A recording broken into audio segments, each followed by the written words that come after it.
never really cared about where my meat came from. You know, growing up, you just kind of eat what your parents give you because you trust them. There's so much, like, space between an animal and a recipe. It's so confusing for people to think about slaughtering an animal and actually going through that process. Our crew is very careful to keep the turkeys quiet as they're catching them and getting them ready for slaughter. We also try to kill the turkeys as gently as possible. There are 2 arteries in the neck. We just put the knife through one artery to make sure that the turkey bleeds to death.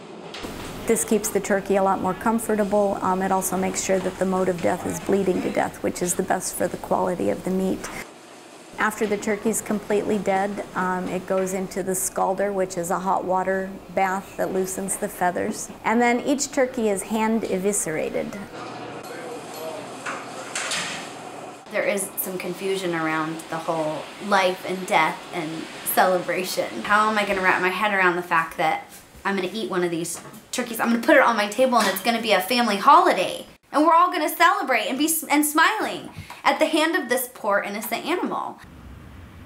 I'm not going to go be a part of the farm factory animal situation. I'm going to put myself in an actual cycle of life. I think our birds are much happier. They're out on their own, grazing, eating bugs and grass and stuff, where in commercial they're locked in a shed and raised.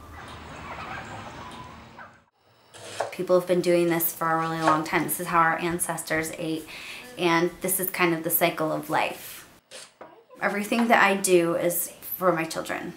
I fill them with good food and love, and I send them back out in the world. I'm like, okay, now go out and spread good things, because you're all filled up with good things.